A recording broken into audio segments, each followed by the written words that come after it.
नमः शिवाय। आइए सुनते हैं सोम प्रदोष व्रत कथा, पूजन विधि एवं महत्व। सोमवार के दिन आने वाले प्रदोष व्रत को सोम प्रदोष व्रत कहते हैं। हमेशा बेचैन और चंचल चित्त रखने वाले लोगों के लिए यह व्रत विशेष फलदायी होता है। इस व्रत को करने वाले लोगों को जीवन में कभी हार का सामना नहीं करना पड़ता और सभी इच्छाएं पूरी होती हैं।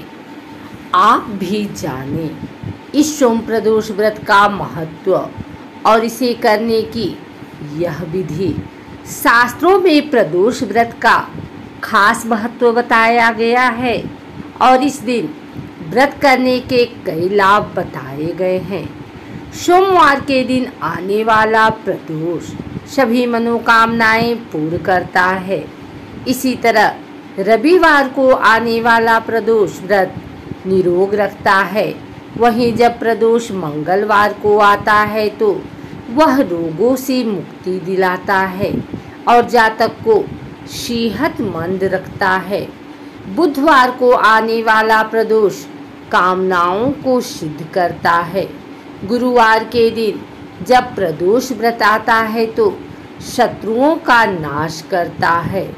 शुक्रवार के दिन का प्रदोष व्रत सौभाग्य लेकर आता है और शनिवार के दिन का प्रदोष व्रत करने वाले जातकों को पुत्र की प्राप्ति होती है। प्रदोष काल दरअसल उस समय को कहते हैं जब सूर्यास्त हो गया हो लेकिन रात अभी नहीं आई हो, यानी सूर्यास्त के बाद और रात होने से पहले के बीच जो अवधि होती है उसे ही प्रदोष काल कहा जाता है। सोम प्रदोष व्रत के दिन इस समयावधि के दौरान यदि भगवान शंकर की विधिवत पूजा की जाती है तो वह सारी मनोकामनाओं को पूर्ण करते हैं। सोम प्रदोष व्रत की पूजा शाम 4:30 बजे से लेकर शाम 7 बजे के बीच की जाती है। ध्यान रहे कि यह व्रत निर्जला होता है, लेकिन अगर आप निर्जला व्रत नहीं रख सकते तो जल और फलाहार कर व्रत रख सकते हैं। यह है विधि। सुबह स्नान कर भगवान शंकर को बेलपत्र, गंगा जल, अक्षत, धूप दीप आदि चढ़ाएं और पूजा करें। मन में व्रत रखने का संकल्प लें। शाम को एक बार फिर स्नान कर भोलेनाथ की पूजा करें और दीप जलाएं। शाम को प्रदोष व्रत कथा पढ़ें। यह कथा दूसरे को सुनाने का विशेष लाभ होता है। आइए सुनते हैं सोम प्रदोष व्रत कथा। एक नगर में एक ब्राह्मणी अकेली रहती थी। उसके पति का स्वर्गवास हो गया था।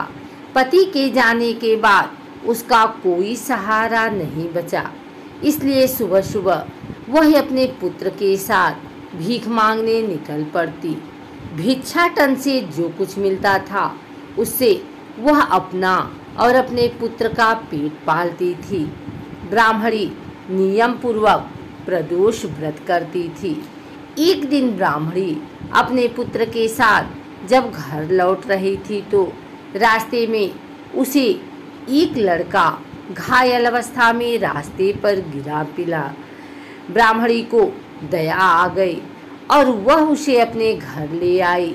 दरअसल वह कोई मामूली लड़का नहीं था, वह विदर्भ राज्य का राजकुमार था। वह युद्ध में घायल हो गया था और शत्रुओं ने उसके पिता को बंदी बना लिया था।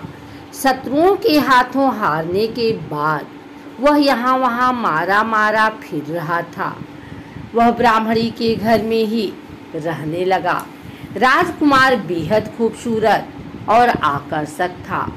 एक दिन अंशुमति नामक एक गंधर्व कन्या ने राजकुमार को देखा और उस पर मोहित हो गई।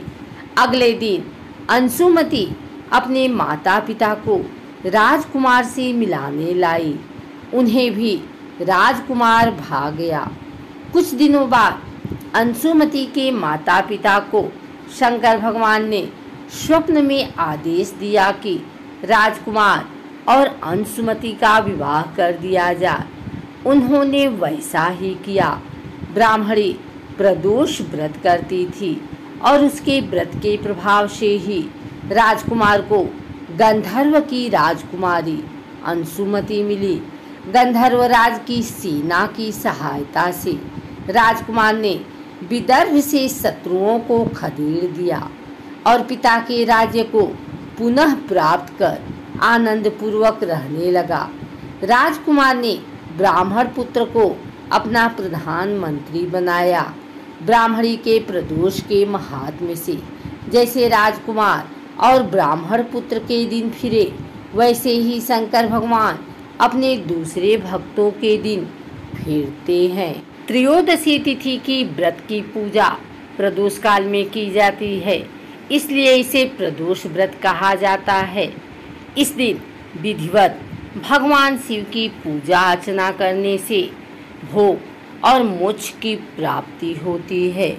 सोमवार के दिन प्रदोष तिथि आने से उस तिथि को सोम प्रदोष व्रत कहा जाता है और अगर मंगलवार के दिन प्रदोष तिथि है तो उसे भौम प्रदोष व्रत कहा जाता है।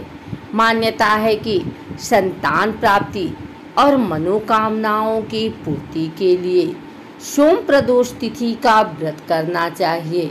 पौराणिक मान्यताओं में बताया गया है कि प्रदोष तिथि में भगवान शिव कैलाश पर्वत के रजत भवन में नृत्य करते हैं और उस समय सभी देवी देवता उनकी स्तुति करते हैं।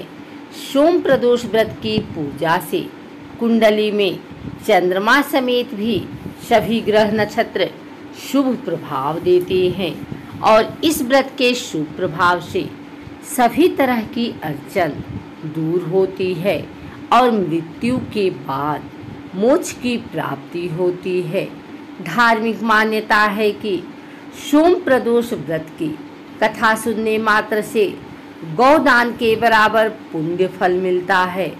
दिन और रात्रि के मिलने को प्रदोष काल कहा जाता है, अर्थात सूर्यास्त हो रहा है और रात्रि शुरू हो रही है, उस काल को प्रदोष काल कहा जाता है। इसी समय भगवान शिव की पूजा करने से अमोघ फल की प्राप्ति होती है और हर दोष दूर होता है।